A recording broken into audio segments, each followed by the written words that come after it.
Today we're going to do something really fun to prepare you for winter, and that is dehydrating some different fruits.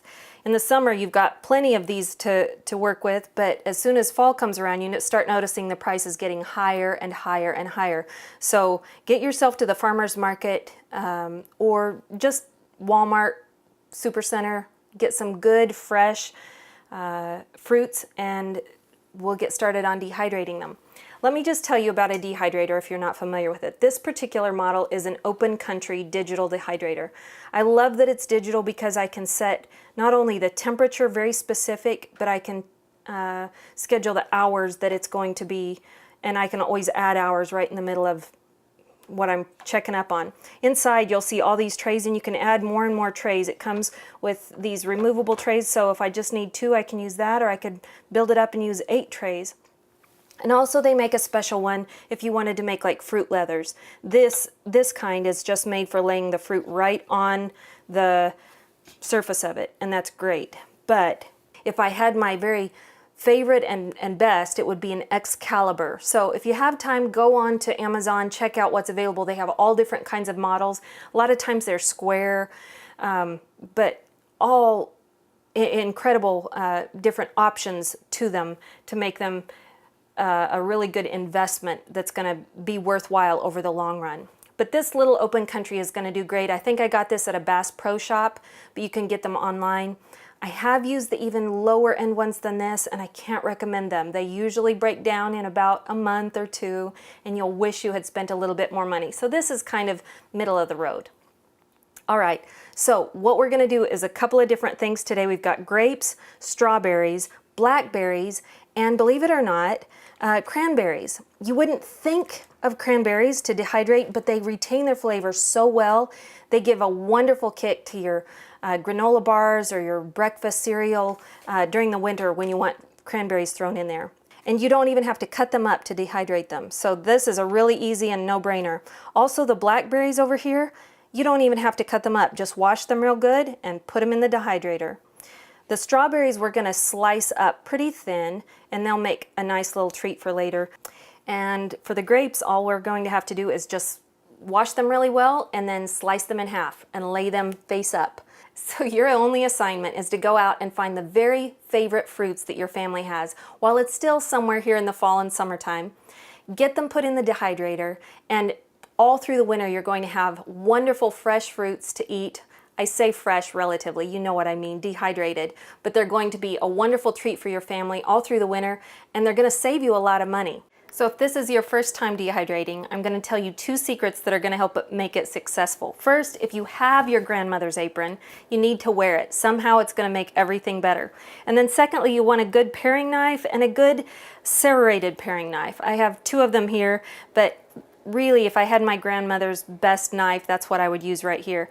But a good little serrated paring knife is going to be perfect for cutting up these fruits. Now, let's go over and look at what we've got done. So we started with the blackberries. All we did was wash them off and put them on the tray. Easy as anything. The strawberries we washed, we made sure we chose only the fresh ones, and we got off all of the little bruises from them because you don't want bruised fruit. So we put them on the tray. Next, we've got the cranberries, and the secret to the cranberries, just so you know, is you can see they're just like little bubbles almost with very tight skin. So I usually wait about 6 or 8 hours after the beginning of dehydrating them before I'll come in here, and there's a fun little process of just stabbing the pieces, stabbing them all, and they kind of pop. They'll kind of bubble up just a little bit, and their skin gets a little thinner, and so it's easy to just pop them all, and that helps the air get into them so that they can dehydrate. They will take the longest, just so you're aware. And then lastly, we've got the grapes on here, and the only secret to them is just clean them up real good, cut them in half, and always lay them face side up. That's because this is going to be the stickiest side, and you don't want them to stick to the tray, but there's no other secret to why we do it that way. So I'm going to just stack them all up here together. I'm going to put the hat on here.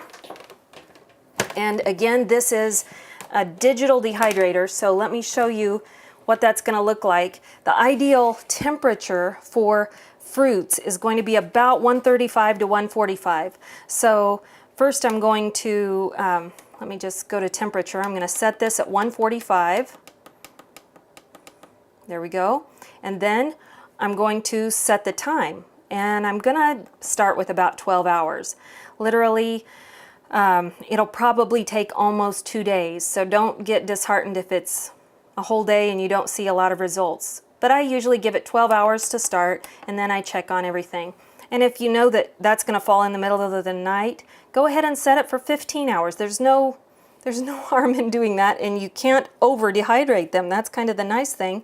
It'll just keep circulating that great air around them. And I'm going to hit start. Do you hear the hum of it? And now I'll show you what they look like.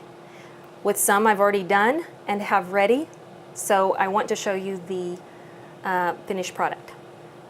All right, so what we've got here is the finished product of some of the wonderful things that have come out of this very dehydrator.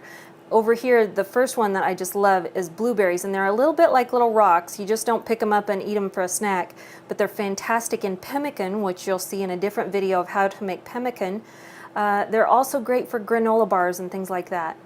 Then over here we've got blackberries. These are actually wild blackberries, so they're pretty tiny when they come out. The big fat ones we put in here earlier today, those are going to come out a little bigger than this. And these are pretty seedy, but they're great for using again in pemmican or in different things where you just want that taste of blackberry. They're wonderful, rehydrated. The cranberries, listen, you can use these in all kinds of things. They hold a real good tartness to them, and they're also great for crafts. If you wanted to string them with popcorn at Christmas time, these are just wonderful to have, and they last and last and last forever. Then we've got, these are the light colored grapes like you saw me putting in the dehydrator, and then these are a darker colored grapes. They turn out looking almost exactly the same as finished products, but these might be just a little bit sweeter. I don't know, I can't really tell the difference. Again, these are not like raisins where you chew on them very much. They're kind of pliable, but not like regular raisins because they don't have all of the preservatives and softeners in them like regular raisins do. But the benefit of these that I absolutely love is when I put this kind of raisin, homemade, in my breakfast cereal, these soak up the water or milk super fast and are way plumper and juicier and sweeter than you're going to experience in the raisins that you buy from the store. So totally awesome for any kind of breakfast cereal.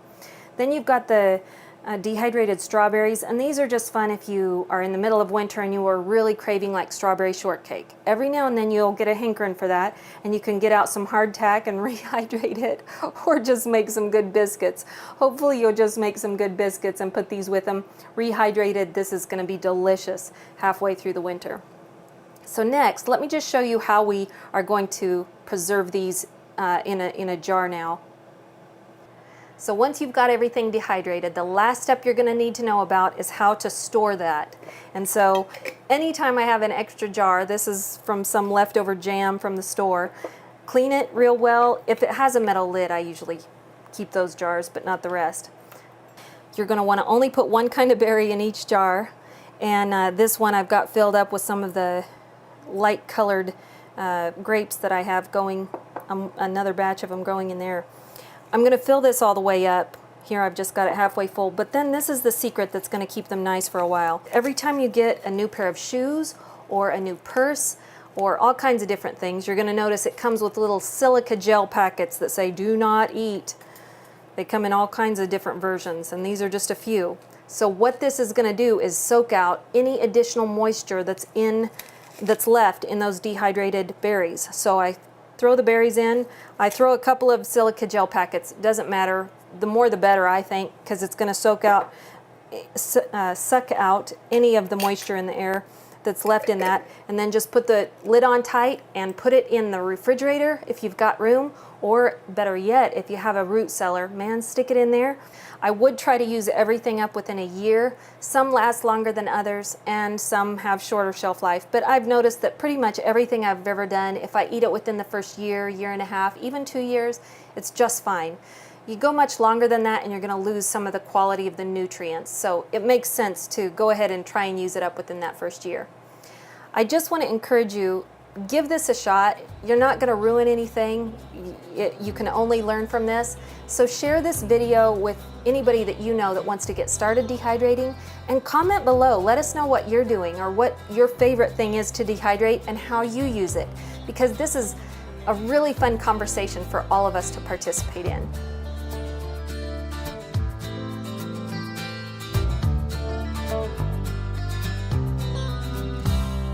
Hey, before you go, I want to share this quick promise with you from Psalms chapter 73, verse 26. It says this: "My flesh and my heart may fail, but God is the strength of my heart, and He is my portion forever." Now go spread the word.